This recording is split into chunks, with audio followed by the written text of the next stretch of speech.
Dear Jessica, season's greetings. I hope this letter finds you well. I was just telling my friend the other day all about this cool girl, Jessica Daywall, who quit her job and moved to Africa for a year to teach missionary kids music. It reminded me that I hadn't talked to you since you got home in June. I was so glad to hear you found a teaching job in North Carolina after you returned. I did get the pictures you forwarded me of Africa and the kids. They were so neat. So much has happened this year. Tony and I went with Drew to a Pittsburgh Steelers game. You remember Drew. He is Tony's roommate. Of course, Tony was the only one dressed in Bills attire at a Steelers game. What was really cool, though, is that we met these professional tailgaters at the game. They go to all kinds of professional sporting events and have a tailgating ministry. Speaking of Drew and Tony has been going to church with Drew since last Christmas. Tony and Drew started a small group. No, not that small. Their pastor encouraged them to start a small group this year.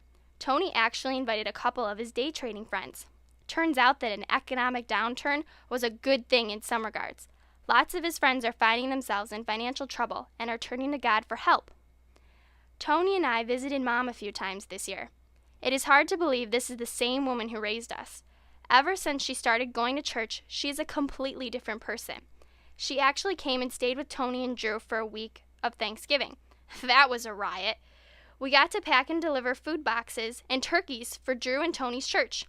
Can you believe that their church delivered over 600 Thanksgiving food boxes to the community? Mom said that instead of a Thanksgiving dinner, she wanted to go serve dinner at a homeless shelter.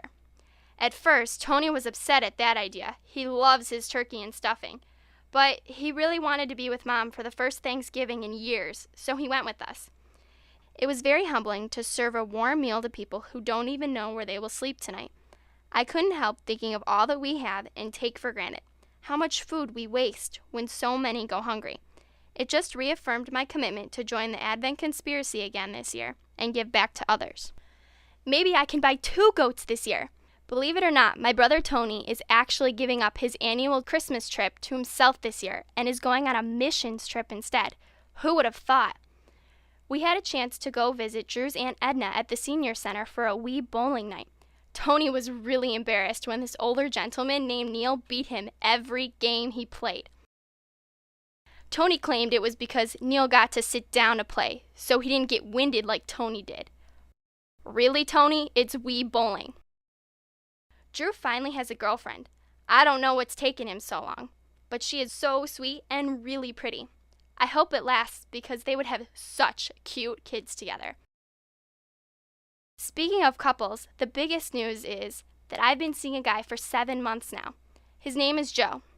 He is funny and drop-dead adorable. Even Tony likes him. It could be the beard, though. Over the summer, he grew an Amish beard like the Bills' quarterback, Ryan Fitzpatrick. He took me on the most beautiful picnic in the park for my birthday, and every Wednesday morning we have coffee together. He knows just what I like. He orders my Cafe Wally macchiato with 2 shots of espresso and low-fat milk before I even get there. They say you know a guy really likes you when he knows how you take your coffee. Please be praying for me in this relationship, though. I really, really like him, but I think he has a lot of baggage in his past, particularly his family.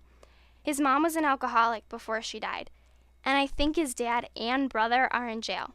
He spent a lot of his youth in and out of foster homes. To top that all off, he is a recovering alcoholic. I know what you're thinking, red flags going up all over the place. I can't explain it, but I feel that God has brought him into my life and is going to use Joe to do great things. He has been going to AA meetings, and through that, he's discovering that God can help him stop drinking, and he's been asking some questions. Please be praying that an opportunity will come up where Joe understands what it really means to commit to Jesus and that he makes that decision. Thank you again for following God's call on your heart last year to write to me. Without you, I may not have taken those first steps to know Jesus as my personal Savior. Your bravery and courage are an example for me to follow. Merry Christmas, loving Christ, Emily.